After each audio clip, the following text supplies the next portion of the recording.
Good night, everyone. I'm back. Before I go to bed tonight, there is some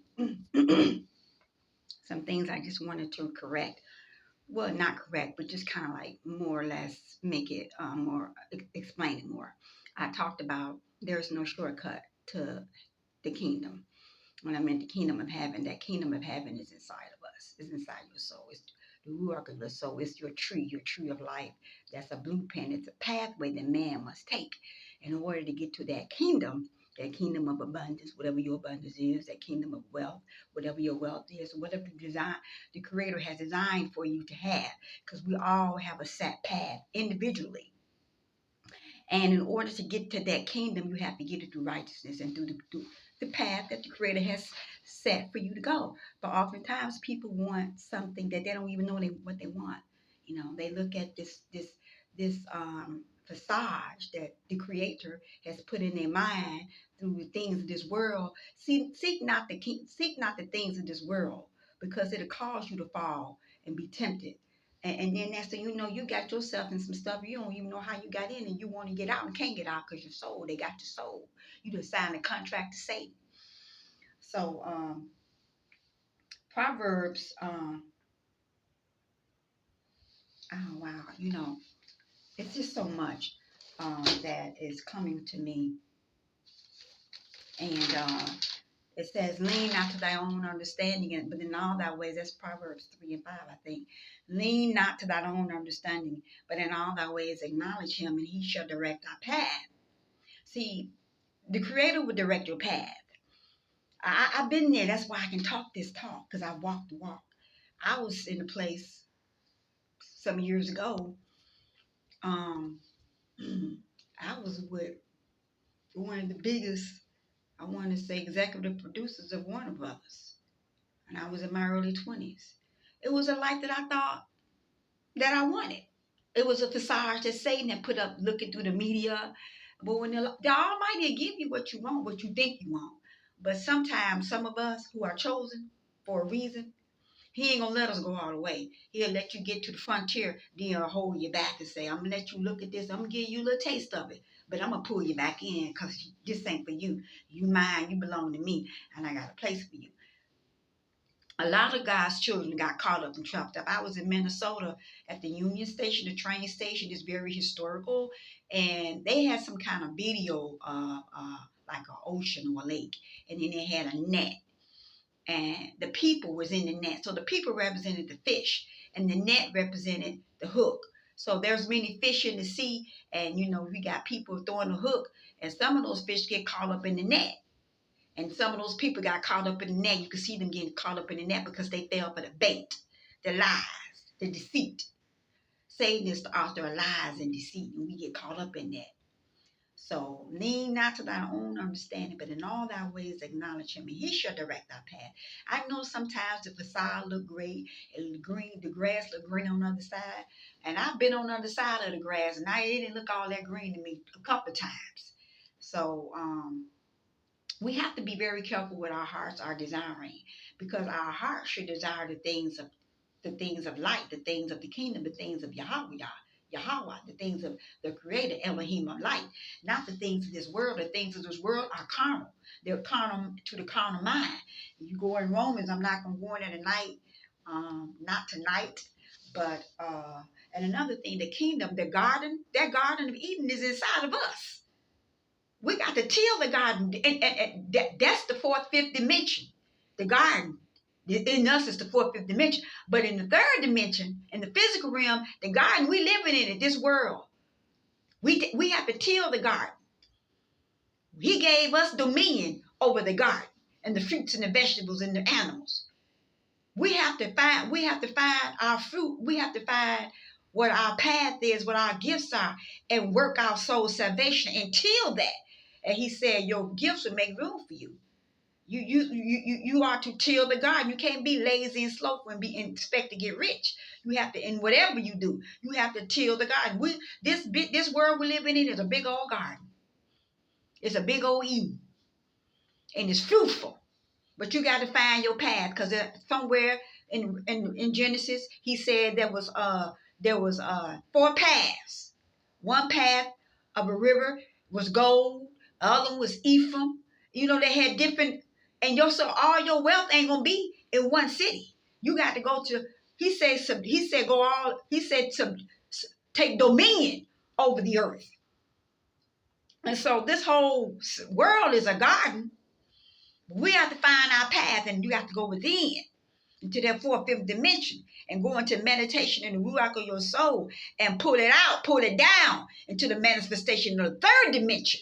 But you got to find your path. Some people get caught up. They get caught up in the net, in a trick bag, in a snake.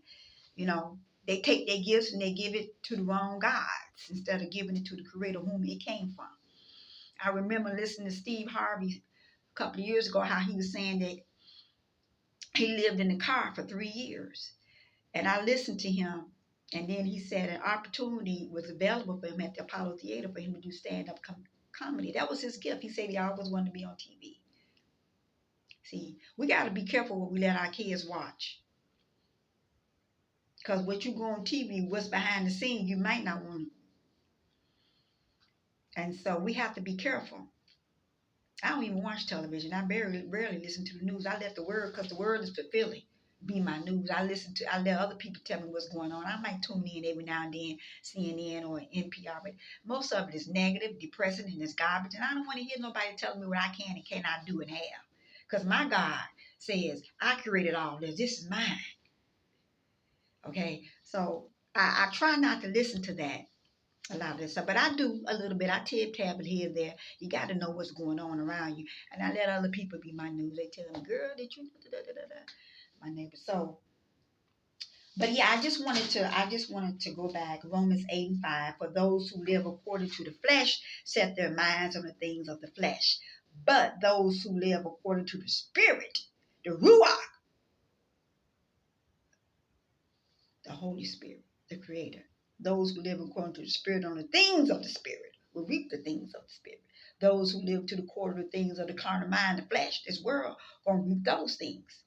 For setting the mind on the flesh means death. The mind on the flesh means death. It means that ultimately it's going to bring you death. But setting the mind on the Spirit of God, the Creator, means life and peace. Because setting the mind on the flesh means enmity to Jehovah. For the flesh means enmity with Yah. Because you know why? Because the Creator made you in His image. So anything you do against Him, it sets enmity between you and Him. It sets a partition, a line up. There's a separation there. Okay, and that's what the enemy wants you to do. He wants to separate you from the love of God because he's been thrown out. He's been cast down, judged. The Creator don't even hear him. He's been separated from the presence of the Most High. We have not. We have time to get ourselves back. So he want to make you fall short. And so you be judged in the end. So you be enmity with the Creator. See, that's what he wants. He's jealous. But God is jealous too. But God is jealous for the right reason. Satan is jealous for the wrong reason, for condemnation and death. He want to kill, steal, and destroy. God want to give you life and more abundantly through His Son, Yeshua HaMashiach, the Messiah, the Ruach of your soul. Flesh means enmity with Yah. Crucify the flesh, for it is not in subjection to the law of Yahweh. I'm gonna talk more about this another day, but I just, I wanted to be able to take a bath tonight and really relax. And that came on my spirit. I said, I got to get this out. I got to tell these people this. And I believe when Steve Harvey was, and I hate to mention him, but I really like Steve Harvey. I know he's a true man of God because he's still trying to minister even in his mess. But God gave him what he desired. God gave you the desires of your heart. That's why you better be careful what you ask for, because you just might get it. But I believe during those 3 years, the Almighty was dealing with Steve in that car. He said, now you got a choice. You can go this way or that way. Now I'll give you what you want. I'll open those doors up for you, but you might not want it in the end. In the end, you might not be, So we got to, I ain't trying to use him as an example, but it's just something, it's all, God will give us what we want, but He'll make it hard for us to get it because it's enmity toward Him. It's against the soul. It's against the creation. It's against the will. Proverbs 3:5, Romans 8:8. Psalms 3 and 5. Proverbs 3, 5, and 6 says, lean not to thine own understanding, but in all thy ways acknowledge Yahweh, and he will direct thy path. Seek him. Seek him. Seek them. Seek him in here. Anything you want is inside of you. The kingdom, the path. Everybody has a different DNA, a path, a route where they could take.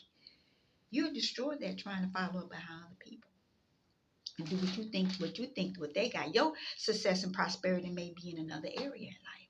So you have to seek out your soul salvation. The kingdom of heaven is not an easy path and is not a shortcut. You got to work out your own soul salvation. You got to work it out. You got to go within and get a work on looking for that light. Then you got to go into the fourth and fifth dimension through meditation and bring down what the Creator is showing you through Shem. Okay? And speak it through Kof. And then Jehovah will bring that, Yah will bring that light, the Keeper will bring that light and shine it on the thought that he gave you so you can speak it out. And then your heart will be strong with God, Gimel, that the door, dollar, will open doors for you for success and prosperity. And none, that's the yellow focus on the Creator. He will elevate your resh, your soul, so it'll be strong and rooted in the Malakut. Your feet will be ordered. Your steps will be ordered by the Creator. That's what those chakras represent. We're going to get more into that. I'm going to be on I'm working on some things right now because I'm so excited what the Creator is doing. I'm working on another project. I'll be able to give visualizations and things like that. So keep me lifted up in prayer. And I thank you all. And I love every one of you all. I hope you all love me. I ain't trying to hurt nobody, step on nobody's toes. I'm just speaking. I'm a prophet, and I was sent here, put in the flesh. We all are angels. Sometimes we forget where we come from or what we asked the Creator to bring us here for, or what the Creator said, what I need you to come down here on this earth to do. We forget because we get caught up on all satanic devices and activities. So just let's talk Torah and keep it real. Love you all. Blessings to you and happy Shabbat. Happy Sabbath.